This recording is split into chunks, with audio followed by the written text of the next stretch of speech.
નમસ્કાર ખેડૂત મિત્રો, તમારું સ્વાગત છે અમારી ખેડૂતો માટેની બજાર ભાવની ચેનલમાં। તો મિત્રો, આજના આ વિડીયોની અંદર ખાસ કરી એરંડા બજારમાં તેજીને સ્પ્રિંગ જેવો ઉછાળો મળ્યો, સાથે જ વાયદામાં માત્ર એક દિવસની અંદર જ 3 થી લઈને 4% જેટલો સુધારો, સાથે જ આગામી સમયમાં હજી પણ એરંડાનું બજાર કેટલું ઉછળી શકે તેની સંપૂર્ણ અપડેટ મેળવવાના છીએ। તો ખાસ કરી વિડીયો પૂરો જોજો અને ચેનલમાં નવા આવ્યા હોય તો ચેનલને સબસ્ક્રાઈબ કરી નાખજો।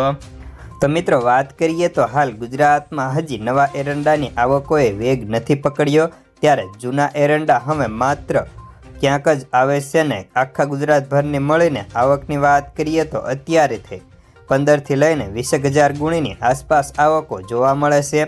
જ્યારે આજે વાયદાની અંદર એક સામટો ઉછાળો આવ્યો હતો, જેમાં ઓક્ટોબર વાયદાની અંદર 150 રૂપિયાના ઉછાળા સાથે વાયદો 6,685 રૂપિયાની સપાટી ઉપર જોવા મળતો હતો, ત્યારે નવેમ્બર વાયદો 6,760 રૂપિયાની સપાટી ઉપર જોવા મળતા હતા।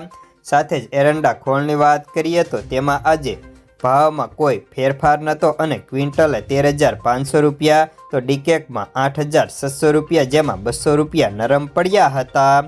હવે આપણે હાજર બજારની વાત કરીએ તો હાજરમાં અત્યારે એરંડામાં આગામી 2 મહિનામાં સપ્લાય બાબતે શોર્ટેજનું ચિત્ર સામે દેખાવા લાગ્યું હતું, જેથી સ્પિનિંગ જેમ ઉછાળો હતો અને એરંડાના અગ્રણી ટ્રેડરે પણ જણાવ્યું હતું કે મંદીવાળાને છેલ્લા 1 મહિનાથી ખોટી રીતે વાયદાને ઘટાડ્યા હતા, જેના કારણે દબાયેલી સ્પ્રિંગ ઉછળી હતી।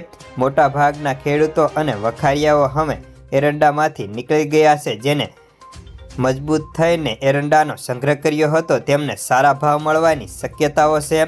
હાલ એરંડાના ભાવ લગભગ પીઠાઓની અંદર 1300 પ્લસ જઈ ચૂક્યા છે।